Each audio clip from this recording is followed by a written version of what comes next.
جو وہ اس سے کر چکے تھے، لیکن جب انہیں معلوم ہو گیا کہ وہ اللہ کے دشمن ہیں تو اس سے بیزار ہو گئے۔ بے شک ابراہیم بڑے نرم اور تحمل والے تھے۔ کسی ایماندار کے لیے جائز نہیں کہ وہ کسی کافر کے لیے دعائے مغفرت کرے، بلکہ مومن پر حرام ہے کہ وہ کسی کافر یا عیسائی وغیرہ کے لیے مغفرت طلب کرے، اس سے یہ کہے کہ اللہ تجھ پر رحم کرے۔ ابراہیم علیہ السلام کے والد نے انہیں دھمکی دی تھی کہ اگر تم اس دعوت سے باز نہ آئے تو میں تمہیں سنسار کر دوں گا۔ اس کے جواب میں ابراہیم علیہ السلام اپنے والد کے ساتھ انتہائی شفقت سے پیش آئے اور اسے کہنے لگے، میں آپ کے لیے اپنے رب سے استغفار کرتا رہوں گا، اس لیے کہ آپ اپنے والد پر بے حد مہربان تھے، اسی لیے اللہ تعالیٰ بھی ابراہیم علیہ السلام پر بے حد مہربان تھے اور آپ کا لقب خلیل الرحمن رکھا گیا۔ خلق محبت کا وہ انتہائی درجہ ہے جس کے ساتھ دل محبت سے بھر جاتا ہے، یعنی وہ بہت سے لوگوں سے بڑھ کر اللہ تعالیٰ کو محبوب تھے۔ والد کے انکار کے بعد ابراہیم علیہ السلام نے ان سے علیحدگی اختیار کر لی اور انہیں مخاطب کر کے فرمایا، میں تمہیں چھوڑتا ہوں اور جنہیں تم اللہ کے سوا پکارتے ہو ان کو بھی چھوڑتا ہوں۔ میں اپنے رب کو پکاروں گا، مجھے امید ہے میں اپنے رب کو پکار کر محروم نہیں رہوں گا۔ آپ اللہ کے پیارے اور پسندیدہ نبی تھے۔ جب آپ نے اپنی قوم کو توحید کی دعوت دی اس وقت آپ نوجوان تھے، آپ کی عمر 16 سال تھی۔ ساتھ میں آپ اس بات پر غور و فکر بھی کرتے کہ آخر یہ لوگ بتوں کی پوجا کیوں کرتے ہیں۔ آپ کا دل ان کے شرک پر بہت کڑتا۔ آخر آپ نے مصمم ارادہ کر لیا کہ اس شر اور فساد کو جڑ کو کاٹ کر رہیں گے، یعنی ان بتوں کو توڑ کر رہیں گے۔ آپ اپنی قوم کو بتوں کو توڑ دینے کی دھمکی دیتے رہے۔ اس دھمکی کا ذکر اللہ تعالیٰ نے سورہ انبیاء آیت 57 میں کیا ہے، اور اللہ کی قسم میں تمہارے بتوں کا علاج کروں گا جب تم پیٹھ پھیر کر جا چکے ہوگے۔ یہ بات ابراہیم علیہ السلام نے پوشیدہ نہیں اعلانیہ کہی تھی۔ آخر انتظار کا وقت ختم ہوا، عید کا دن آ پہنچا۔ عید کے دن وہ لوگ صبح سویرے گھر سے نکلنے سے پہلے کھانا پکا کر اپنے معبودوں کے سامنے رکھتے تھے، پھر شہر سے باہر ایک میدان میں جمع ہوتے، وہاں کھیلتے کودتے، خوشیاں مناتے، ناز سے چلتے پھرتے اور کھانا کھانے شام کو گھروں کی طرف آتے۔ صبح بتوں کے پاس جو کھانا رکھ گئے تھے اس کو اٹھاتے اور تبرک سمجھ کر کھا جاتے۔ اپنے معمول کے مطابق انہوں نے عید کی تیاری کر لی، لیکن ابراہیم علیہ السلام تیار نہ ہوئے، اس لیے کہ وہ تو ان کے ساتھ جانے کا ارادہ ہی نہیں رکھتے تھے۔ وہ لوگ جانے سے پہلے ابراہیم علیہ السلام کے پاس آئے اور کہنے لگے، کیا آپ ہمارے ساتھ نہیں جائیں گے؟ سیدنا ابراہیم علیہ السلام نے آسمان کی طرف نگاہ کی اور فرمایا، میں بیمار ہوں۔ یہ تمام واقعہ سورہ انبیاء آیت 51 تا 58 میں بیان ہوا ہے۔ یقیناً ہم نے ابراہیم کو پہلے سے ہدایت فرما دی تھی اور ہم اسے جانتے تھے، جبکہ اس نے اپنے باپ سے اور اپنی قوم سے کہا کہ یہ مورتیاں جن کو تم مجاور بنے بیٹھے ہو کیا ہیں؟ سب نے کہا، ہم نے اپنے باپ دادوں کو انہی کی عبادت کرتے پایا ہے۔ آپ نے فرمایا، پھر تو تم اور تمہارے باپ دادا سبھی یقیناً کھلی گمراہی میں مبتلا رہے۔ کہنے لگے کہ آپ سچ مچ ہمارے پاس حق لائے ہیں یا یوں ہی مذاق کر رہے ہیں؟ آپ نے فرمایا، نہیں نہیں، در حقیقت تم سب کا پروردگار تو وہ ہے جو آسمان و زمین کا مالک ہے، جس نے انہیں پیدا کیا ہے۔ میں تو ایسی بات کا گواہ اور قائل ہوں، اور اللہ کی قسم میں تمہارے ان معبودوں کا علاج تمہاری غیر موجودگی میں کروں گا۔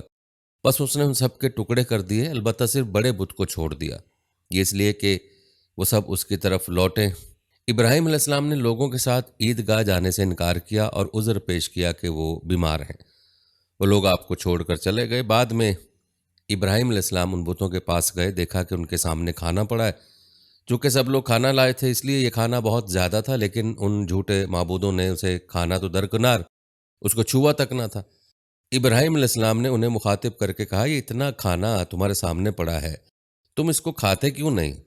تمہیں کیا ہو گیا کہ بات تک نہیں کرتے؟ پھر پوری قوت سے دائیں ہاتھ سے کلہڑا مار کر ان کے ٹکڑے ٹکڑے کر دیے، لیکن بڑے بت کو چھوڑ دیا تاکہ سب اسی کی طرف رجوع کریں۔ تمام چھوٹے بتوں کو توڑ کر کلہڑا اس بڑے بت کے کندھے پر رکھ دیا۔ مشرکین میلے سے لوٹے تو دیکھا ان کے سارے معبود اوندھے منہ ٹوٹے پڑے ہوئے ہیں۔ ان کے تمام معبودوں کو توڑ دیا گیا تھا۔ وہ حیران رہ گئے کہ یہ کیسے ہو گیا، کس نے کیا؟ کہنے لگے، کام کسی ظالم کا ہے، اس نے ہمارے معبودوں کی توہین کی ہے۔ اس وقت جن لوگوں نے ابراہیم علیہ السلام کا وہ کلام سنا تھا انہیں ان کا خیال آ گیا۔ کہنے لگے، وہ نوجوان جس کا نام ابراہیم ہے اسے ہم نے اپنے بتوں کی مذمت کرتے سنا ہے۔ اللہ کی قدرت کہ ابراہیم علیہ السلام کا جو مقصد تھا وہ خود بخود پورا ہو رہا تھا۔ قوم کے لوگ مشورہ کر رہے تھے کہ سب کو جمع کرو اور اسے بلاؤ، پھر اسے سزا دو۔ تمام اہل باطل چھوٹے بڑے جمع ہو گئے۔ کارروائی شروع ہو گئی۔ کہنے لگے اے ابراہیم، ہمارے معبودوں کے ساتھ یہ لغو حرکت تو نے کی ہے؟ ابراہیم علیہ السلام نے جواب دیا، یہ کام تو اس بڑے بت کا ہے، مجھ سے کیوں پوچھتے ہو؟ تم اپنے معبودوں سے کیوں نہیں پوچھ لیتے کہ ان کے ٹکڑے کس نے اڑائے ہیں؟ ابراہیم علیہ السلام کا جواب سن کر وہ سب سوچ میں پڑ گئے۔ پھر کہنے لگے ہم نے بڑی غلطی کی، اپنے معبودوں کے پاس کسی کو حفاظت کے لیے نہیں چھوڑا۔ اس قدر واضح بات محسوس کر کے بھی وہ ظالم ایمان نہ لائے، بلکہ شیطان نے ان کے دلوں میں وسوسہ ڈالا اور انہوں نے غور و فکر کر کے کہا، اے ابراہیم، کیا تمہیں علم نہیں؟ یہ تو بے زبان ہے، یہ بول نہیں سکتے۔ اب ابراہیم علیہ السلام نے فرمایا، تب پھر تم اللہ کے سوا اس چیز کی عبادت کرتے ہو جو تمہیں کچھ نفع نہ دے سکے اور نہ نقصان پہنچا سکے؟ تعجب ہے تم پر اور ان پر بھی جنہیں تم اللہ کے سوا پکارتے ہو، کیا تم میں بالکل عقل نہیں؟ اس طرح ابراہیم علیہ السلام نے ان پر حقیقت خوب اچھی طرح واضح کر دی۔ ان سے فرمایا، تم ان کی پوجا کرتے ہو جن کو تم خود تراشتے ہو، یعنی ان کا حال تو یہ ہے کہ تم ان کو خود اپنے ہاتھوں سے تراشتے ہو اور ان کی عبادت کرنے لگے، جبکہ تمہیں اور تمہاری بنائی ہوئی چیزوں کو اللہ ہی نے پیدا کیا ہے۔ ابراہیم علیہ السلام نے ایک کلہاڑے کی مدد سے ان سب کو تہس نہس کر دیا تھا۔ یہ اس بات کی واضح ترین نشانی تھی کہ بالکل بے بس ہیں، لیکن اس واضح نشانی کے باوجود وہ اپنے کفر پر ہی ڈٹے رہے اور ابراہیم علیہ السلام کو دھمکیاں دینے لگے۔ کہنے لگے اس کے لیے ایک آتش کدہ بناؤ اور اسے اس دہکتی آگ میں ڈال دو۔ پھر ان لوگوں نے ایک چٹیل میدان کا انتخاب کیا جہاں مٹی نام کی کوئی چیز نہیں تھی۔ اس میدان کو پتھروں کی باڑ سے گھیر دیا گیا۔ پھر سب لوگوں کو حکم دیا کہ وہ لکڑیاں جمع کر کے اس گھیری ہوئی جگہ میں رکھیں۔ چنانچہ سب لوگ لکڑیاں جمع کر کے وہاں لانے لگے، یہاں تک کہ عورتوں اور بچوں نے بھی اس کام میں بڑھ چڑھ کر حصہ لیا۔ میدان میں اتنی لکڑیاں جمع ہو گئیں کہ زمین نظر نہیں آتی تھی۔ یہ لکڑیاں زمین پر ایک اونچی دیوار محسوس ہوتی تھی۔ پھر ان لکڑیوں کو آگ لگائی گئی۔ جب آگ کے شعلے آسمان سے باتیں کرنے لگے تو انہوں نے ابراہیم علیہ السلام کو آگ میں ڈالنے کے لیے ایک جھولا تیار کیا۔ اس میں سیدنا ابراہیم علیہ السلام کو رکھا گیا۔ اس وقت آپ نے دعا پڑھی، ہمیں اللہ کافی ہے اور وہی بہترین کارساز ہے۔ یہ کلمہ ہر محتاج اور مصیبت زدہ کو پڑھنا چاہیے۔ بخاری میں ہے، رسول اللہ صلی اللہ علیہ وسلم نے فرمایا، ابراہیم علیہ السلام نے اس وقت فرمایا تھا جب انہیں آگ میں پھینکا جانے لگا تھا، مطلب یہ کہ ہم اللہ ہی پر بھروسہ کرتے ہیں، اس کے سوا ہمارا کسی پر بھروسہ نہیں۔ بعض روایت میں یہ بھی ہے کہ جب ابراہیم علیہ السلام کو آگ میں ڈالا جانے لگا تو جبرائیل علیہ السلام آئے اور کہا کہ اے ابراہیم، کوئی حاجت ہے تو میں حاضر ہوں۔ ابراہیم علیہ السلام نے فرمایا، اگر تم اپنی مرضی سے آئے ہو تو مجھے تمہاری کوئی ضرورت نہیں۔ ایک دوسری روایت میں ہے کہ بارش کے فرشتے نے حاضر ہو کر کہا تھا، اے ابراہیم، مجھے حکم دیجئے میں بارش برسا کر اس آگ کو بجھا دوں، لیکن ایسی تمام روایت ضعیف ہیں۔ یوں بھی اللہ کا حکم ان سے پہلے کام کرنے والا تھا۔ اللہ تعالیٰ سورہ انبیاء آیت 69 اور 70 میں فرماتے ہیں، ہم نے کہا اے آگ ابراہیم پر ٹھنڈی ہو جا اور سلامتی والی ہو جا۔ گو انہوں نے ابراہیم کا برا چاہا لیکن ہم نے انہیں نقصان پانے والا کر دیا۔ چنانچہ جب ابراہیم علیہ السلام کو آگ میں ڈالا گیا تو وہ ٹھنڈی ہو گئی۔ ابن عباس رضی اللہ عنہما فرماتے ہیں، اگر اللہ تعالیٰ آگ سے یہ نہ فرماتے کہ سلامتی والی ٹھنڈی ہو جائے تو اس قدر سرد ہو جاتی کہ اس کی ٹھنڈک سے تکلیف محسوس ہوتی۔ گویا آگ بھی اللہ کے حکم کے بغیر نہیں جلا سکتی، چھری اللہ کے حکم کے بغیر نہیں کاٹ سکتی، اس لیے کہ بھی اللہ کی مخلوق ہے اور ان کی قدرت بھی اللہ کے پاس ہے۔ وہ چاہے تو ان کو قدرت عطا کر دے، چاہے تو قدرت واپس لے لے۔ آگ کو ٹھنڈا ہونے کا حکم ہوا، وہ ٹھنڈی ہو گئی۔ اس نے نہ ابراہیم علیہ السلام کے کپڑے جلائے، نہ جسم کے کسی حصے کو کوئی نقصان پہنچایا، صرف وہ رسیاں جلائی جن سے آپ کو باندھا گیا تھا۔ سبحان اللہ۔ لوگ آگ کے گرد اس انتظار میں کھڑے تھے کہ جو ہی انہیں آگ میں پھینکا جائے گا وہ جل کر راکھ ہو جائیں گے، لیکن وہ یہ دیکھ کر حیران رہ گئے کہ ابراہیم علیہ السلام بڑے ناز سے آگ کے درمیان بیٹھے ہیں۔ بعض روایت میں ہے کہ ابراہیم علیہ السلام فرمایا کرتے تھے، مجھے ان دنوں جو راحت اور سکون حاصل تھا ویسا آگ سے نکلنے کے بعد نہیں ہوا۔ لوگ اس معجزے کو دیکھ کر حیرت زدہ تھے۔ پھر ابراہیم علیہ السلام آگ سے نکلے۔ اتنا بڑا معجزہ دیکھنے کے باوجود لوط علیہ السلام کے سوا کوئی شخص پورے بابل شہر سے ان پر ایمان نہ لایا۔ اللہ تعالیٰ فرماتے ہیں، پس ابراہیم پر لوط ایمان لائے، مطلب ہے کہ پوری بستی سے لوط علیہ السلام تھے جو آپ پر ایمان لائے تھے، باقی تمام لوگ کفر ہی پر ڈٹے رہے۔ ابراہیم علیہ السلام ان کا رویہ دیکھ کر نا امید ہو گئے کہ اس سے بڑھ کر یہ کون سا معجزہ دیکھنا چاہتے ہیں۔ ان کے بتوں کو توڑ دیا گیا، اپنی آنکھوں سے اللہ کی نشانی ان لوگوں نے دیکھی، پھر بھی یہ ایمان نہیں لائے۔ چنانچہ آپ نے وہاں سے ہجرت کا ارادہ فرما لیا۔ اس وقت بابل پر نمرود نامی بادشاہ کی حکومت تھی۔ کہا جاتا ہے کہ زمین کے بیشتر حصے پر اسی کی حکمرانی تھی۔ جب اس کے پاس یہ خبریں پہنچی کہ ابراہیم علیہ السلام کو آگ میں ڈالا گیا لیکن آگ نے انہیں نہیں جلایا، تو اس نے ابراہیم علیہ السلام کو اپنے دربار میں پیش کرنے کا حکم دیا۔ ابراہیم علیہ السلام کو وہاں لایا گیا۔ نمرود نے ان سے ان کے رب کے بارے میں سوال کیا۔ اللہ تعالیٰ سورہ بقرہ آیت 258 میں فرماتے ہیں، کیا تو نے اس شخص کو نہیں دیکھا جس نے ابراہیم سے اس کے رب کے متعلق جھگڑا کیا، اس لیے کہ اللہ نے اسے سلطنت دی تھی؟ ایک روایت میں کہ 4 بادشاہوں نے زمین کے بیشتر حصے پر حکمرانی کی ہے، ان میں سے ایک نمرود ہے۔ نمرود اپنے وقت کا حاکم اور بادشاہ تھا۔ ابراہیم علیہ السلام سے جب اس کے اللہ تعالیٰ کے بارے میں بات چیت ہوئی تو ابراہیم علیہ السلام نے کہا، میرا رب وہ ہے جو زندہ کرتا اور مارتا ہے۔ جواب میں اس نے کہا، میں بھی زندہ کرتا ہوں اور مارتا ہوں۔ چنانچہ اس نے حکم دیا کہ جیل سے 2 آدمیوں کو لے آؤ۔ جیل سے 2 ایسے آدمیوں کو لایا گیا جن کے لیے سزائے موت کا فیصلہ ہو چکا تھا۔ اس نے ان میں سے ایک کے قتل کا حکم دیا، دوسرے کو معاف کر دیا۔ اس سے اس نے یہ ثابت کرنا چاہا کہ وہ بھی زندہ کر سکتا ہے اور موت دے سکتا ہے، اور کہنے لگا، دیکھ لو، میرے حکم سے لوگ مرتے ہیں اور میرے حکم سے انہیں زندگی ملتی ہے۔ اس کی بات سن کر ابراہیم علیہ السلام نے غور کیا کہ اگر وہ اس سے موت و حیات کے باریک فلسفے پر بحث کریں گے تو نمرود کا مقصد پورا ہو جائے گا اور میرا مقصد پورا نہیں ہو پائے گا۔ اس لیے بحث و مباحثے کی بجائے کوئی مضبوط دلیل پیش کر دی جائے تاکہ حق و باطل کے درمیان فرق واضح ہو جائے۔ چنانچہ آپ نے فرمایا، بے شک اللہ سورج کو مشرق سے لاتا ہے تو اس کو مغرب سے لیا۔ کافر بادشاہ یہ سن کر مبہوت رہ گیا، اس کا سر جھک گیا۔ اللہ تعالیٰ فرماتے ہیں، تب وہ کافر حیران رہ گیا اور اللہ ناانصافوں کو سیدھی راہ نہیں دکھاتا۔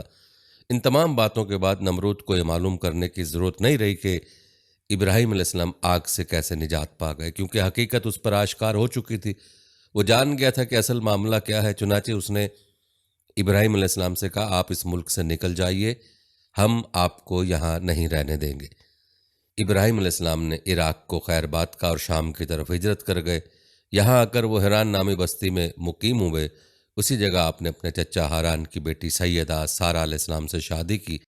اللہ تعالیٰ اس ہجرت کے بارے میں فرماتے ہیں، اور ہم اسے یعنی ابراہیم اور لوط کو بچا کر اس زمین کی طرف لے آئے جس میں ہم نے جہان کے لیے برکت رکھی تھی۔ جب آپ حران کے مقام پر پہنچے تو وہیں ٹھہر گئے، وہیں رہنے لگے۔ یہاں آ کر آپ کا شمار بنو حران میں ہونے لگا۔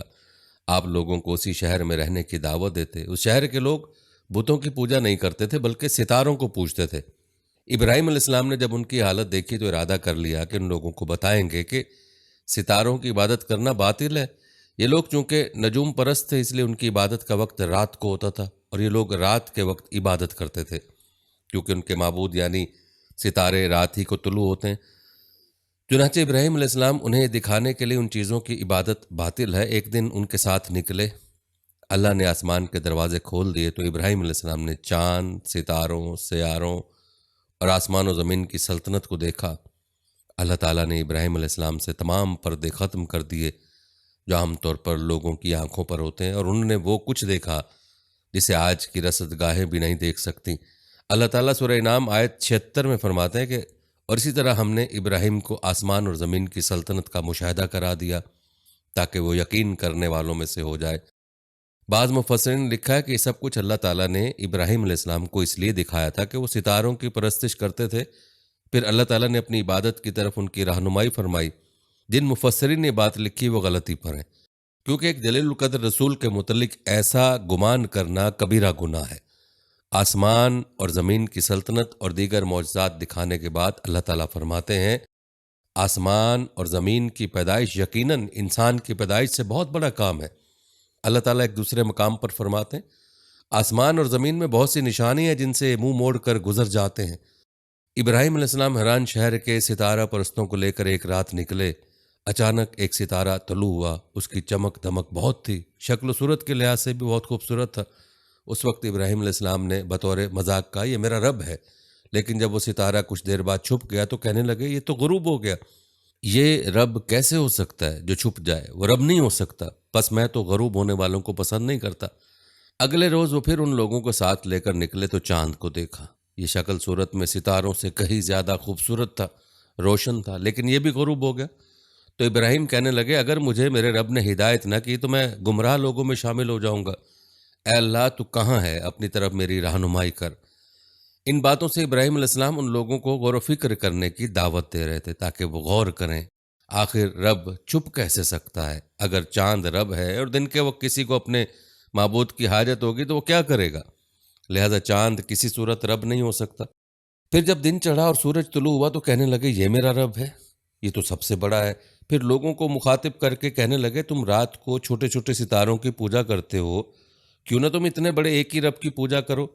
لیکن جب وہ بھی غروب ہو گیا تو کہنے لگے یقیناً میں تمہارے شرک سے بیزار ہوں، یہ معبود کیسے ہو سکتے ہیں؟ ان میں تو تبدیلی آتی رہتی ہے، کبھی طلوع ہوتے ہیں کبھی غروب ہوتے ہیں۔ اس بات کی دلیل ہے کہ یہ مخلوق ہے اور ان کا خالق کوئی اور ہے جس کے حکم کے یہ تابع ہیں۔ جب یہ خود مخلوق ہیں اور کسی اور کے تابع ہیں تو کسی کو نفع نقصان پہنچانے پر کس طرح قادر ہو سکتے ہیں؟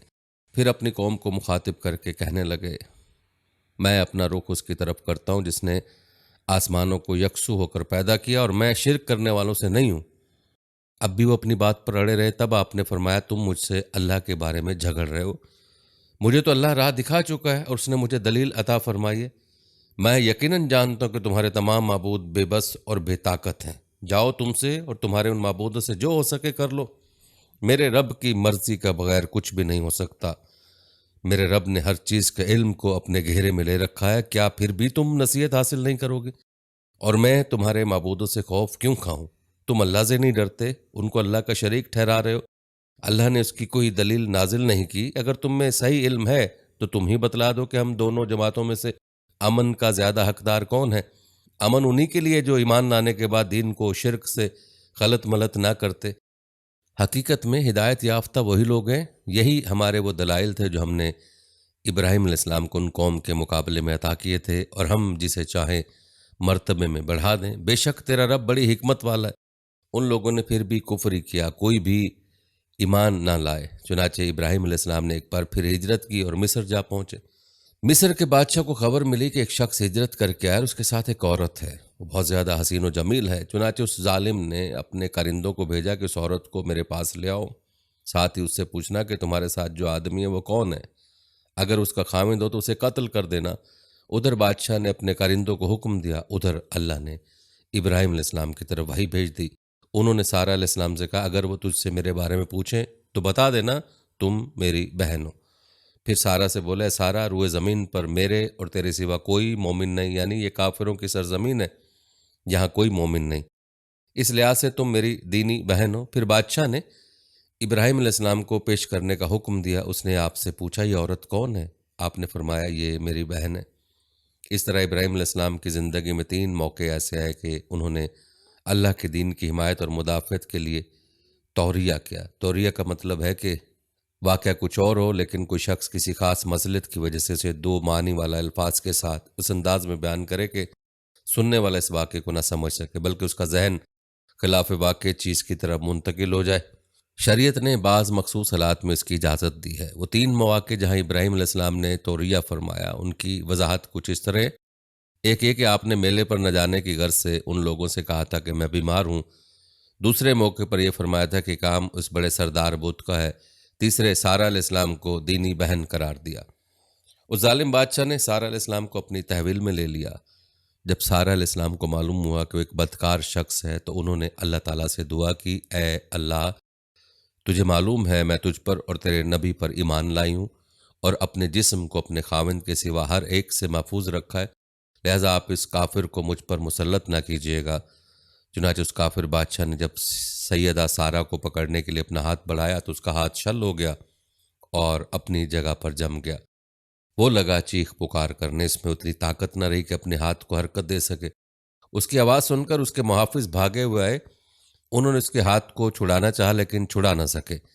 اس کی حالت دیکھ کر سیدہ سارہ خوف زدہ ہو گئیں۔ انہوں نے سوچا اگر یہ مر گیا تو لوگ کہیں گے کہ اسے میں نے قتل کیا۔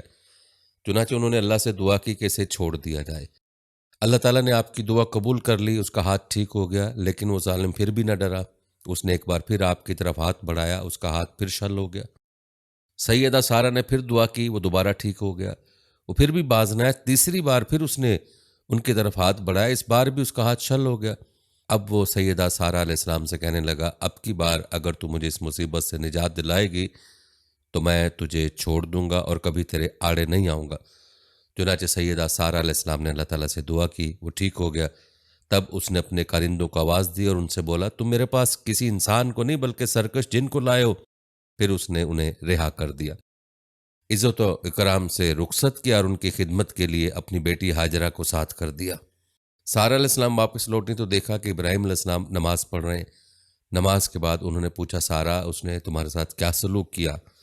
سیدہ سارہ علیہ السلام نے سارا واقعہ سنا دیا۔ سن کر آپ نے فرمایا الحمدللہ۔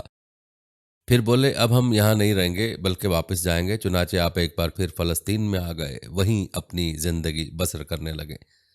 اب ہم آگے بڑھتے ہیں۔ جب آپ فلسطین میں مستقل طور پر رہائش پذیر ہوئے تو لوط علیہ السلام بھی آپ کے ساتھ تھے۔ لوط علیہ السلام آپ کے بھتیجے تھے، ان کے والد کا نام ہاران تھا۔ یہ بچپن سے ہی سیدنا ابراہیم علیہ السلام کے زیر سایہ رہے، انہی کے ہاں پرورش پائی، اس لیے دین حق فوراً قبول کر لیا۔ جب سیدنا ابراہیم علیہ السلام نے عراق سے شام کی طرف ہجرت کی تو یہ آپ کے ساتھ تھے، وہاں سے حیران گئے تب بھی ساتھ تھے، پھر مصر کی طرف ہجرت کی تو بھی لوط علیہ السلام ان کے ساتھ تھے، آخر کار جب آپ نے مصر کو بھی خیر بات کار فلسطین آ گئے تب بھی یہ ساتھ تھے۔ ابراہیم علیہ السلام نے لوط علیہ السلام کو حکم دیا کہ وہ بستی سدوم کی طرف چلے جائیں، اس لیے کچھ بستی کے لوگ کفر کی انتہائی گہرائی میں جا چکے، انہیں کفر و شرک سے نکالنے کے لیے بہہ جائیں، انہیں اللہ کے احکام سنائیں، اللہ کی طرف دعوت دیں۔ چنانچہ لوط علیہ السلام تو اس طرف روانہ ہو گئے اور ادھر فلسطین میں صرف 3 مسلمان رہ گئے، ابراہیم علیہ السلام، ان کی زوجہ محترمہ سیدہ سارہ اور سیدہ ہاجرہ علیہ السلام۔ وہی رہائش پذیر رہے اور لوگوں کو مسلسل اللہ کی طرف دعوت دیتے رہے۔ یہاں یہ بے شمار مال و دولت کے بھی مالک بن گئے۔ جب ان کی عمر 85 یا 86 سال ہوئی تو سارہ علیہ السلام نے سوچا میں بانجھ ہوں، میرے خاوند بوڑھے ہیں، لیکن اولاد کی تمنا ہے، تو کیوں نہ اپنی لونڈی ہاجرہ ہدیہ اور تحفے کے طور پر ابراہیم علیہ السلام کو دے دوں۔ چنانچہ ہاجرہ ابراہیم علیہ السلام کو مل گئی، انہوں نے ان سے شادی کر لی۔ اللہ رب العزت نے جلد ہی ان کے بطن سے آپ کو اسماعیل علیہ السلام عطا فرمائے۔ ہاجر علیہ السلام کے ماں بننے پر ان کی اولاد کو دیکھ کر سیدہ سارہ علیہ السلام کو فطری طور پر غیرت کا احساس ہوا۔ اللہ کی قدرت دیکھیے، خود ہی انہیں ہاجرہ کو تحفے میں دیا تاکہ اولاد حاصل ہو، اور جب وہ ماں بن گئی تو اب غیرت محسوس کر رہی ہیں۔ اپنی اس کیفیت سے مجبور ہو کر سیدہ سارہ نے ابراہیم علیہ السلام سے کہا آپ مجھے اس کے ساتھ ایک جگہ پر نہ رکھیں۔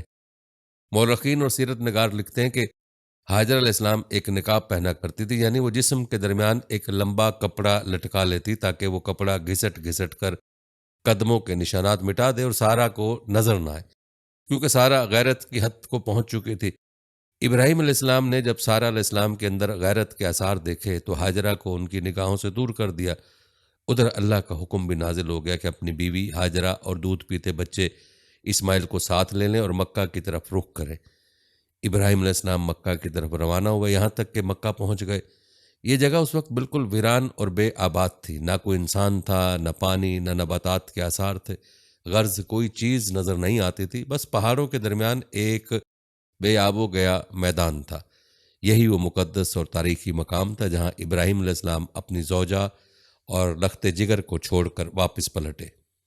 سیدہ ہاجر علیہ السلام کو بہت حیرت ہوئی، انہیں یہ امید نہیں تھی کہ ان کے خاوند انہیں ایک بے آباد جگہ تنہا چھوڑ کر چل دیں گے، اس پر بچے کی ذمہ داری الگ تھی۔ چنانچہ انہوں نے ابراہیم علیہ السلام کو آواز دی لیکن انہوں نے مڑ کر بھی نہ دیکھا۔ اب وہ ان کے پیچھے ہیں اور قریب پہنچ کر بولیں اے ابراہیم ہمیں کہاں چھوڑ کے جا رہے ہیں؟ یہاں نہ پانی، نہ خوراک، نہ کوئی انسان۔ ابراہیم علیہ السلام نے پھر بھی کوئی جواب نہ دیا، کوئی پریشانی بھی ظاہر نہ کی اور چلتے رہے۔ سیدہ ہاجرہ بھی آپ کے پیچھے چلتی رہی اور پوچھتی رہیں کہ ہمیں کس کے حوالے کر کے جا رہے ہیں؟ یہاں تو کوئی بھی جاندار نہیں، مکمل طور پر بے آباد علاقہ ہے، لیکن انہوں نے اب بھی کوئی توجہ نہ دی۔ آخر سیدہ ہاجرہ نے کہا کیا آپ کو اللہ نے اس کام کا حکم دیا؟ اب آپ نے جواب میں فرمایا ہاں۔ تب سیدہ ہاجرہ بولیں اگر یہ بات ہے تو اللہ تعالیٰ ہرگز ہمیں ضائع نہیں ہونے دے گا۔ جب انسان اللہ کے احکام کو بجا لائے تو اس کے دل سے فقر و فاقے کا خوف نکل جاتا ہے اور اللہ اسے طرح طرح کے انعامات سے نوازتا ہے۔ انسان جب تک اللہ کے احکام کو بجا لاتا رہے گا تب تک اللہ کی نصرت اور اس کی تائید شامل حال رہے گی۔ چنانچہ جو ہی ہاجرہ علیہ السلام کو پتہ چلا کہ انہیں تنہا چھوڑ جانا اللہ کے حکم کی بنا پر ہے تو فوراً یقین بھرے لہجے میں بولی تب اللہ ہمیں ضائع نہیں کرے گا۔ یہ کہہ کر وہ اپنے شیرخوار بچے کی طرف پلٹ گئیں۔ خوراک اور پانی چند دن میں ختم ہو گئے، پانی کا ایک قطرہ پاس نہ رہا۔ اب پانی کی تلاش شروع کی، لیکن اپنے لیے تو درکنار، ماں کو بیٹے کے لیے بھی پانی نہ ملا، نہ خوراک۔ اب بچہ لگا بھوک سے بلکنے، خوراک نہ ملنے کی وجہ سے ماں کا دودھ بھی خشک ہو گیا تھا۔ عورت کتنی بھی باحوصلہ اپنے بچے کو بھوک سے بلکتے نہیں دیکھ سکتی۔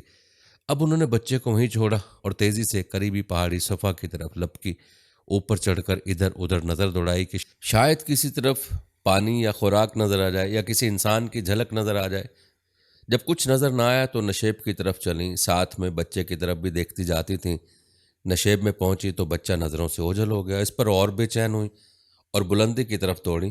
اس طرح مروہ پہاڑی پر چڑھ گئیں، وہاں بھی چاروں طرف نگاہ دوڑائی لیکن کچھ نظر نہ آیا۔ خیال آیا کہ پھر کوشش کرنی چاہیے، اس خیال سے مروہ پہاڑی سے اتری اور صفا کی طرف چل دیں۔ درمیان میں نشیب کی وجہ سے بچہ نظر نہ آیا تو دوڑنے لگے، اس طرح پھر صفا پر چڑھ گئیں۔ اللہ اکبر، ایک تو عورت ذات کمزور، پھر بھوک پیاس سے نڈھال، اس پر کس قدر صحیح اور کوشش میں مصروف، وہ بھی اپنے بچے کے لیے۔ بہرحال بار بار کوشش کے خیال سے انہوں نے صفا اور مروہ پہاڑیوں کے درمیان 7 چکر لگائے۔ یہی وجہ ہے مسلمان عازمین حج صفا مروہ کے درمیان صحیح کرتے ہیں تاکہ اس واقعے کی یاد تازہ ہو جائے۔ جب وہ آخری مرتبہ مروہ پر پہنچی تو انہوں نے ایک آواز سنی۔ یہ آواز اسماعیل علیہ السلام کے قریب سے آئی تھی۔ انہوں نے پوری توجہ سے آواز کو سننے کی کوشش کی اور جلدی سے اسماعیل کے قریب پہنچی۔ کیا دیکھتی ہیں، اسماعیل کے قدموں کے نیچے سے پانی پھوٹ رہا ہے، کیونکہ جبریل علیہ السلام کو اللہ نے ان صابرہ خاتون کی مدد کے لیے بھیجا تھا۔ زمزم والی جگہ پر اپنا پر مارا تو اسماعیل کے قدموں کے پاس سے ایک عظیم چشمہ رحمت نمودار ہوا۔ مستقبل کے پیغمبر کے قدموں کے نیچے سے اللہ نے جبریل فرشتے کے ذریعے زمین پھاڑ کر پانی نکال دیا۔ یہی آب زمزم کا آغاز تھا۔ حاجرہ علیہ السلام پانی کو آنکھیں پھاڑ پھاڑ کر حیرت سے دیکھ رہی تھیں۔ ان کی خوشی کی انتہا نہ رہی جب انہوں نے دیکھا پانی پھوٹ پھوٹ کر چاروں طرف بہہ رہا ہے۔ زمین ہموار تھی، اس لیے انہوں نے زمین کو کھودنا شروع کر دیا تاکہ پانی ادھر ادھر نہ بہہ جائے۔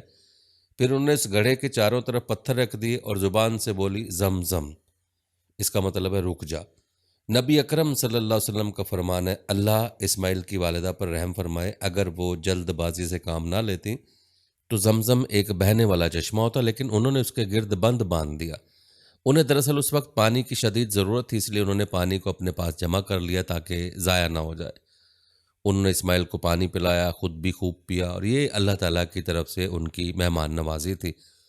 وہاں کوئی اور انسان نہیں تھا، نہ کھانے کی کوئی چیز تھی، بس یہی آب زمزم ان کے لیے کھانے اور پینے کا کام دے رہا تھا۔ اب چونکہ زمزم ایک چشمہ بن گیا تھا، اس لیے پرندے بھی آنے لگے۔ انہی دنوں عرب کے قبیلوں میں سے ایک قبیلہ بنو جرہم یمن کو خیر بات کہہ کر اس طرف آ رہا تھا۔ یمن میں ایک بہت بڑا ڈیم تھا، پہاڑوں کے درمیان انہوں نے پانی کو روک کر ایک بہت بڑا بند قائم کر رکھا تھا، اس سے پورا سال آسانی سے کھیتی باڑی کرتے تھے۔ اس ڈیم کی بدولت ان کا آب پاشی کا نظام بہت اچھا تھا۔ جب اس ڈیم کو اللہ تعالیٰ نے توڑا تو تمام لوگ وہاں سے منتشر ہو گئے اور جزیرہ عرب کے اطراف میں منتقل ہونے لگے۔ وہیں سے ہجرت کرنے والا قبیلہ بنو جرہم تھا۔ یہ لوگ بنیادی طور پر عرب تھے۔ یہ قبیلہ سفر میں رہتا، جہاں کہیں پانی اور چراگاہ نظر آتے وہیں پڑاؤ ڈال دیتے، جب وہاں خوراک ختم ہو جاتی تو آگے سفر شروع کر دیتے۔ چونکہ بہت بڑے تاجر تھے، اس بنا پر ان راستوں سے خوب واقف تھے، انہیں چشموں کا خوب علم تھا۔ ملک شام کی طرف بھی ان کی آمد و رفت تھی۔ یہ قبیلہ بنو جرہم مکہ کے قریب پہنچا تو فضا میں پرندوں کو منڈلاتے پایا۔ کہنے لگے ان پرندوں کی موجودگی میں ضرور کوئی راز ہے۔ اب انہوں نے اپنے کچھ آدمی اس طرف بھیجے، یہ لوگ جلد ہی چشمے تک پہنچ گئے۔ انہوں نے وہاں ایک عورت اور اس کی بچے کو پایا، پھر وہ لوگ ان کے پاس آئے، وہاں پڑاؤ ڈالنے کی اجازت مانگی۔ سیدہ حاجرہ نے فرمایا ٹھیک ہے، لیکن شرط یہ ہے کہ تمہیں اجرت ادا کرنا ہوگی۔ ان کے لیے یہ سستا سودا تھا۔ ان کے پورے قبیلے کو سامان زندگی مل رہا تھا، جبکہ صرف ایک عورت اور اس کے بیٹے کی ذمہ داری ان پر عائد ہو رہی تھی۔ انہوں نے فوراً حامی بھر لی اور وہاں رہائش اختیار کر لی۔ اس طرح یہ لوگ سیدہ حاجرہ علیہ السلام کی معیشت کا ذریعہ بن گئے، اور اس طرح سیدنا اسماعیل علیہ السلام بنو جرہم میں پرورش پاتے رہے۔ انہوں نے ان لوگوں سے عربی سیکھ لی اور ان سے بھی زیادہ عربی دان بن گئے۔ فصاحت اور بلاغت سے عربی میں بات چیت کرنے لگے۔ پھر ان کے اس قبیلے میں شادی ہو گئی۔ ان کی اولاد سے عرب قوم کا آغاز ہوا۔ انہی میں سے سرور کائنات محمد مصطفیٰ صلی اللہ علیہ وسلم کی ولادت باسعادت ہوئی۔ بنو جرہم کی آمد اور آبادی ابراہیم علیہ السلام کی دعا کا نتیجہ تھی۔ جب انہوں نے اپنی بیوی اور بچے یعنی 2 کمزور انسانوں کو اس ویران جگہ چھوڑا تھا تو یہ دعا مانگی تھی، اے ہمارے پروردگار، میں نے اپنی کچھ اولاد اس بے آباد جنگل میں تیرے حرمت والے گھر کے پاس بسائی ہے۔ یہاں یہ سوال پیدا ہوتا ہے کہ کیا اس وقت بیت اللہ کی تعمیر ہو چکی تھی؟ درست بات یہ ہے کہ اس وقت خانہ کعبہ کی تعمیر نہیں ہوئی تھی۔ پھر سوال پیدا ہوتا ہے کہ کیا ابراہیم علیہ السلام کے زمانے سے پہلے اس کی تعمیر ہو چکی تھی؟ یہ صرف جگہ ہی معروف تھی؟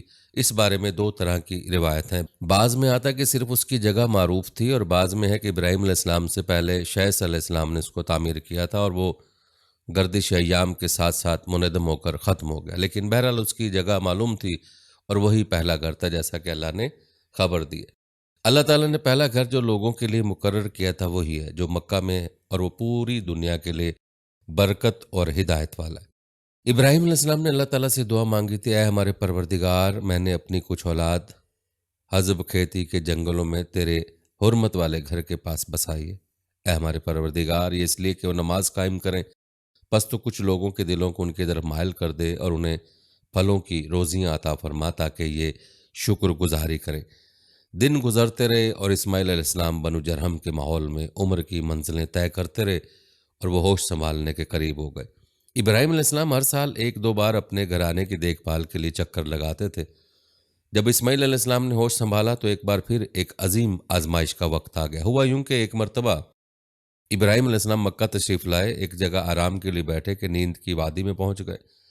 نیند میں انہوں نے خواب دیکھا کہ اپنے لخت جگر کو اپنے ہاتھ سے ذبح کر رہے ہیں، ساتھ ہی آنکھ کھل گئی۔ ابراہیم علیہ السلام جانتے تھے کہ انبیاء کرام کے خواب حقیقت ہوتے ہیں، اللہ کی طرف سے وحی ہوتے ہیں، اور شیطان کسی صورت ان کے خواب میں نہیں آ سکتا، لہذا انہوں نے اس خواب کے مطابق عمل کرنے کا پختہ ارادہ کر لیا، کسی قسم کی پریشانی کا شکار نہ ہوئے۔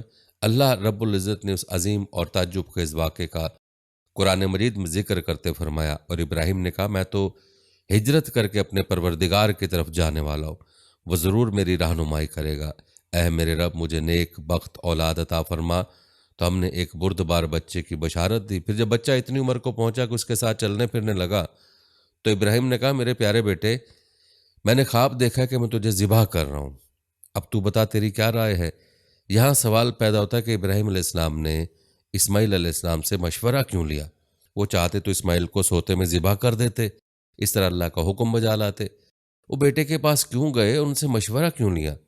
جی ہاں، یہ مسئلہ یاد رکھنے کے قابل ہے کہ ہر مسلمان پر لازم ہے کہ اپنے دوسرے مسلمان بھائی کو اجر و ثواب میں شامل کرنے کی کوشش کرے۔ ابراہیم علیہ السلام نے بیٹے کو ثواب میں شامل کرنے کے لیے انہیں اللہ کے حکم سے آگاہ کیا، یہ نہ چاہا کہ میں اکیلا ہی اجر لیتا رہوں، بلکہ دوسرے کی خیر خواہی کو پیش نظر رکھا۔ والدین کے لیے آپ کے اس انداز میں نصیحت موجود ہے، یہ کہ اولاد کو ثواب کے مواقع فراہم کریں، ان کی صحیح تربیت کریں۔ اگر صدقہ کرنے کا موقع ملے تو بچوں کے ذریعے صدقہ کرائیں تاکہ انہیں بھی اللہ کے راستے میں خرچ کرنے کی عادت پڑے۔ جب کسی دینی مجلس میں بیٹھنے کا موقع ملے تو اپنی اولاد کو بھی ساتھ لے کر جائیں۔ بے شمار لوگ خود تو جاتے ہیں، اولاد کو جانے کے لیے کہتے بھی نہیں، خود دین سیکھتے ہیں، اولاد کو دین نہیں سکھاتے۔ ابراہیم علیہ السلام نے اسماعیل علیہ السلام سے رائے لی، سبحان اللہ۔ انہوں نے جواب میں فرمایا، ابا جان، آپ کو جو حکم ملا ہے کر گزریے۔ یہ نہیں کہا کہ مجھے تو حکم نہیں ہوا، بلکہ فوراً سر تسلیم خم کر دیا، اس لیے کہ وہ جانتے تھے کہ انبیاء کا خواب حقیقت پر مبنی ہوتا ہے، اللہ کی وحی ہوتا ہے، اس لیے بالکل پریشانی ظاہر نہ کی۔ یہ تک نہ پوچھا مجھے کیوں ذبح کر رہے ہیں، یا میرا کیا جرم ہے، یا آپ کے پاس کون سا صریح حکم آیا ہے۔ انہوں نے ایسی کوئی بات نہ کہی۔ اللہ کی فرمانبرداری اسی کو کہتے ہیں۔ چنانچہ اپنے باپ سے کہا، ابا جان، آپ کو جو حکم ہے اس کو کر گزریے، انشاءاللہ آپ مجھے صبر کرنے والوں میں پائیں گے۔ علماء کرام فرماتے ہیں اس جملے سے ان کا انتہائی ادب اور احترام شامل ہے، اور اس میں زبردست توکل موجود ہے۔ یہ نہیں کہا کہ آپ مجھے صبر کرنے والوں میں سے پائیں گے، بلکہ آپ نے اللہ کی مشیت کو جملے میں شامل کر فرمایا، انشاءاللہ آپ مجھے صبر کرنے والوں میں سے پائیں گے۔ لہٰذا مسلمانوں کو دھوکے میں نہیں پڑنا چاہیے۔ یہ نہ کہیے کہ میں سفر کروں گا، میں فلاں کام کروں گا، میں فلاں کام کرنے کی طاقت رکھتا ہوں، بلکہ یوں کہے، اللہ نے چاہا تو میں سفر کروں گا، اللہ نے چاہا تو فلاں کام کروں گا۔ اپنے علم اور طاقت کے دھوکے میں پڑنا سراسر نادانی ہے۔ ہر چیز کا تعلق اللہ سے قائم کرے، جیسا کہ اللہ تعالیٰ نے فرمایا ہے کہ ہرگز کسی کام پر یوں نہ کہنا کہ میں اسے کل کروں گا، مگر ساتھ ہی انشاءاللہ کہہ لینا۔ اپنی زبان کو اللہ کے ذکر سے سجا کر رکھو اور ہمیشہ اپنے معاملات کو اللہ کی طرف لوٹاؤ۔ بہرحال باپ بیٹا دونوں ہی مصمم ارادے کے ساتھ اللہ کا حکم پورا کرنے کے لیے پیش ہو گئے۔ اسماعیل علیہ السلام نے اپنے والد محترم سیدنا ابراہیم علیہ السلام سے کہا، جب آپ مجھے ذبح کرنے لگے تو میری پیشانی کو زمین پر رکھ دیجیے گا تاکہ آپ کو میرا چہرہ نظر نہ آئے اور کہیں آپ کے ہاتھ نہ رک جائیں، چہرہ دیکھ کر آپ پر شفقت پدری غالب نہ آ جائے۔ اب ابراہیم علیہ السلام نے بیٹے کی پیشانی پکڑ کر زمین پر لٹا دیا جیسا کہ اللہ تعالیٰ نے فرمایا۔ دونوں متی ہو گئے اور ابراہیم نے اسے پیشانی کے بل لٹا دیا۔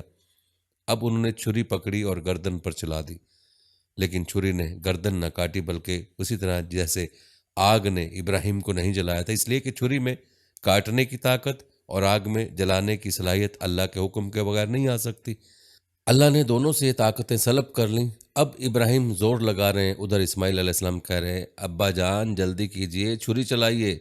اللہ تعالیٰ نے اس واقعے کا ذکر یوں فرمایا، جب وہ دونوں متی ہو گئے اور ابراہیم نے اسے پیشانی کے بل لٹا دیا۔ اس متی ہونے سے مراد اللہ کے حکم کو نافذ کرنا۔ اب ظاہر ہے متی تو پہلے بھی تھے، لیکن یہاں اسلمہ یعنی متی ہونے سے مراد کامل اسلام ہے، نہایت واضح اور حقیقی اسلام مراد ہے۔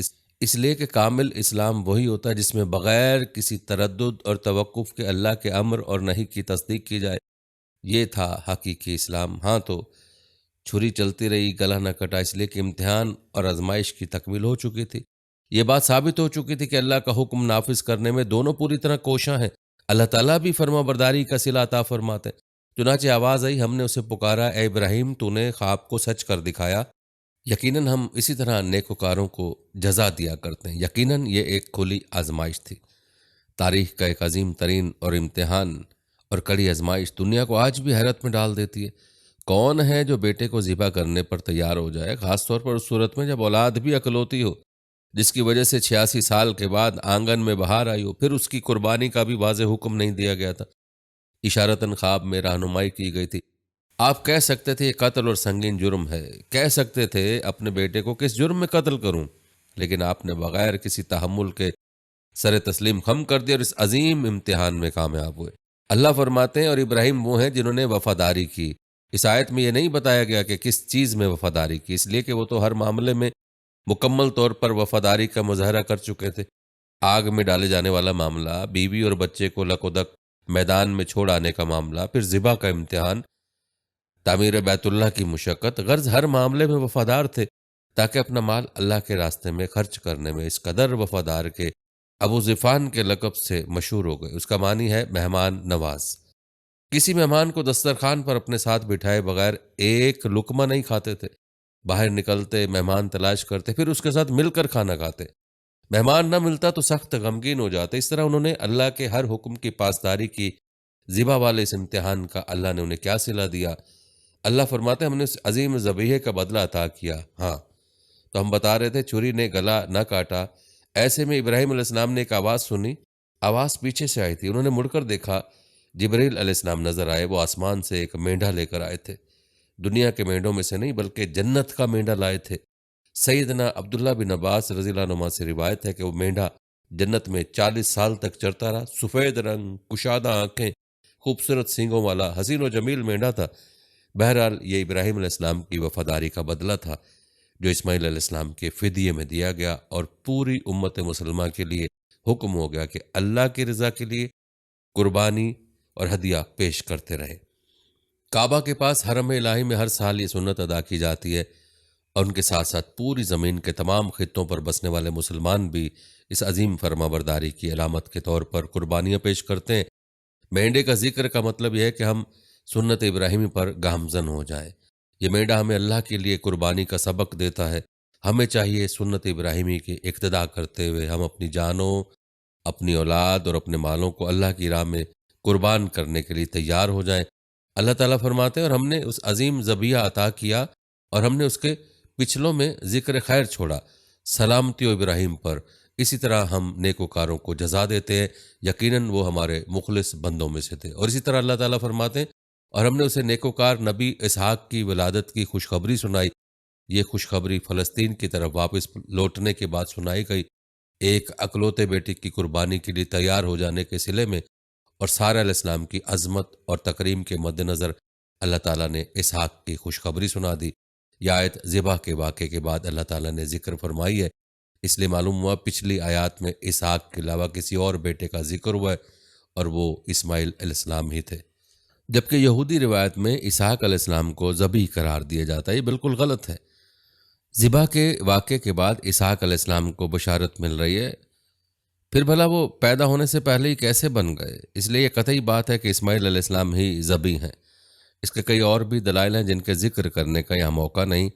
بہرحال اس عظیم آزمائش میں بے مثال کامیابی کے بعد ابراہیم علیہ السلام فلسطین آئے اور 120 سال کی عمر میں اسحاق علیہ السلام کی بشارت ملی، جبکہ سارہ علیہ السلام کی عمر 90 سال تھی، ان پر بڑھاپا طاری ہو چکا تھا۔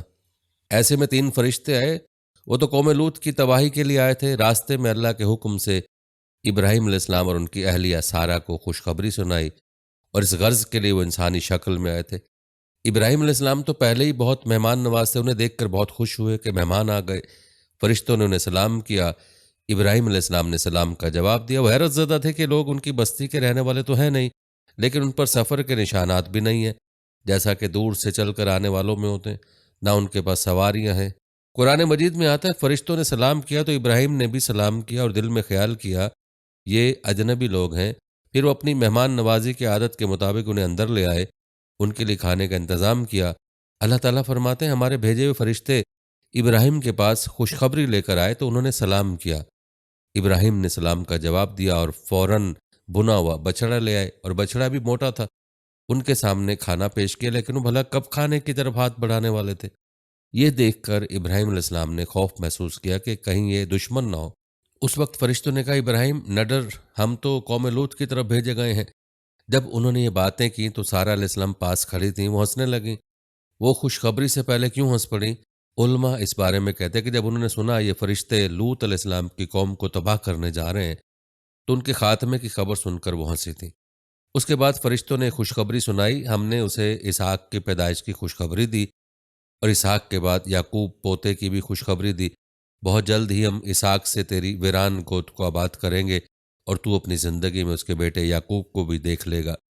اب 3 بشارتیں جمع ہو گئیں، بیٹا پیدا ہوگا، لمبی عمر ملے گی، یعنی بیٹا جوان ہوگا، اور پھر وہ اپنے پوتے کو بھی دیکھیں گے۔ اس سے بڑھ کر کیا عزت اور تکریم ہو سکتی ہے؟ اس لیے جب نبی کریم صلی اللہ علیہ وسلم سے پوچھا گیا کریم یعنی عزت والا کون ہے، تو آپ نے فرمایا کریم بن کریم بن کریم بن کریم، یعنی یوسف بن یعقوب بن اسحاق بن ابراہیم علیہ السلام۔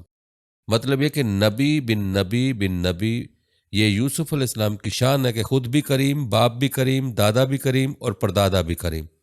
اس سے بڑھ کر عزت افزائی کیا ہو سکتی ہے؟ بہرحال فرشتوں نے انہیں خوشخبری دی، پھر انہوں نے ابراہیم کو ایک صاحب علم لڑکے کی بشارت دی۔ خوشخبری سن کر سیدہ سارہ حیران ہوئی، مارے حیرت کے منہ سے ہلکی سی چیخ نکل گئی۔ انہوں نے اپنے رخسار پر ہاتھ مارا جیسا کہ عورتوں کی عادت ہوتی ہے، کہنے لگی ہائے افسوس، کیا میں بچہ جنوں گی حالانکہ میں بانجھ ہوں اور میرے خاوند بوڑھے ہیں؟ یہ تو حیرت کی بات ہے۔ ایک دوسری جگہ اللہ تعالیٰ نے الفاظ فرمائے، کہنے لگی میں بوڑھی اور بانجھ ہوں، بھلا میں بچے کو کیسے جنم دوں گی؟ اس پر فرشتوں نے کہا تو اللہ کے حکم پر تعجب کرتی ہے؟ اے اہل بیت، یہ تو اللہ کی تم پر رحمت اور برکت ہے، وہ بہت بزرگ اور قابل تعریف ہے۔ دوسری آیت میں انہوں نے کہا اسی طرح تیرے رب نے فیصلہ کیا ہے اور ہمیں کہا ہے، یقیناً وہ بہت حکمت والا ہے اور علم رکھنے والا ہے۔ یہ تھی اسحاق علیہ السلام کی ولادت کی خوشخبری۔ ابراہیم علیہ السلام مکے میں سیدنا اسماعیل علیہ السلام سے ملنے کے لیے آتے رہتے تھے۔ ایک روز آئے تو ان سے کہا ہے میرے بیٹے، اللہ تعالیٰ نے مجھے حکم دیا کہ اس مقام پر اللہ کا گھر تعمیر کرنا ہے۔ اسماعیل علیہ السلام نے فوراً کہا میں حاضر ہوں۔ اس طرح انہوں نے کھدائی شروع کی۔ ایسے میں انہیں شیث علیہ السلام کی تعمیر کے آثار نظر آئے، انہوں نے اس پر تعمیر شروع کر دی۔ ایک روایت میں یہ بھی ہے کہ انہوں نے فرشتوں والی بنیادوں کے آثار بھی دیکھے۔ نبی کریم صلی اللہ علیہ وسلم کی جوانی کے دنوں میں جب مکے کے قریش نے کعبہ کی تعمیر نئے سرے سے کی تو انہوں نے اس کی بنیادوں کو گہرا کرنا چاہا۔ کھدائی کرتے ان سبز پتھروں تک پہنچ گئے جو پہاڑوں کی چوٹیوں کی طرح نظر آ رہے تھے۔ انہوں نے ان پتھروں کو نکالنا چاہا۔ ایک شخص نے کدال کے ذریعے ایک پتھر کو باہر نکالا تو اس کے نیچے سے اتنا نور نکلنے لگا کہ قریب تھا وہ شخص اندھا ہو جاتا۔ پھر پتھر خود بخود نیچے جا گرا اور اپنی جگہ پر جم گیا۔ اس کے بعد لوگوں نے ان پتھروں کو ہاتھ نہ لگایا اور تعمیر شروع کر دی۔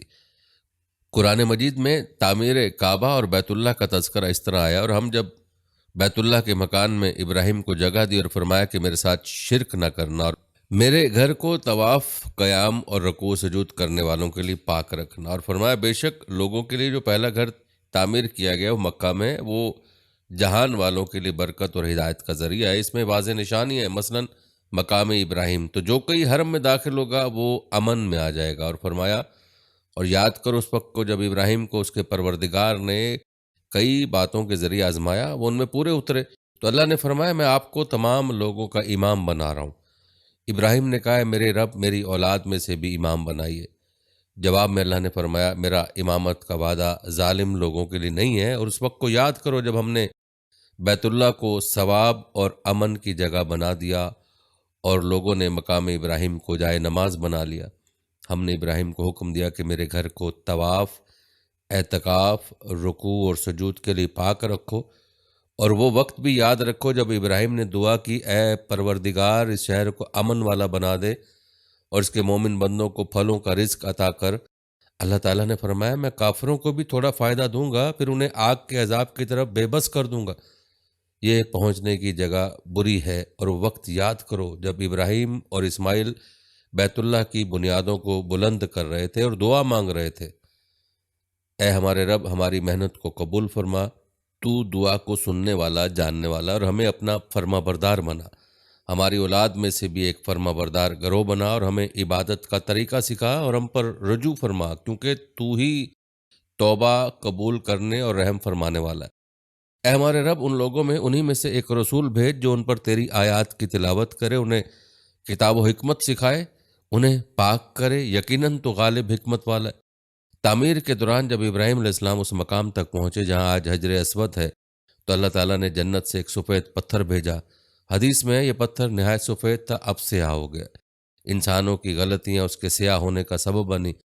جب دیواریں انسانی قد کے برابر ہو گئیں تو اسماعیل علیہ السلام ایک پتھر لے آئے۔ اب ابراہیم علیہ السلام اس پتھر پر کھڑے ہوئے، وہ ننگے پاؤں تھے، اسی وقت پتھر پگھل گیا، ان کے پاؤں اس کے اندر کسی قدر دھنس گئے، پتھر پر ان کے پیروں کے نشانات آ گئے۔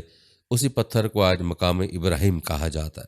پہلے یہ پتھر بیت اللہ کی دیواروں کے ساتھ رکھا گیا تھا، جب لوگ طواف کے لیے آتے تو سیدنا ابراہیم کے پیروں کے نشانات دیکھنے کے لیے یہاں ہجوم ہو جاتا، اس طرح طواف کرنے والوں کو دقت کا سامنا ہوتا۔ سیدنا عمر رضی اللہ تعالیٰ عنہ نے صحابہ کرام کے مشورے سے اس پتھر کو اس جگہ سے قدرے ہٹا کر نماز کی صفوں کے قریب کر دیا تاکہ طواف کرنے والوں کو دقت نہ ہو۔ یہ مقام بہت مقدس ہے۔ اللہ نے فرمایا تم مقام ابراہیم کو جائے نماز مقرر کر لو، مقام ابراہیم کے قریب اس کے پیچھے ہو کر نماز پڑھنے کا موقع مل جائے تو لازماً وہاں 2 رکعت ادا کیا کرو، موقع نہ ملے تو پھر پوری مسجد حرام میں طواف سے فراغت والی 2 رکعت پڑھ لیا کرو۔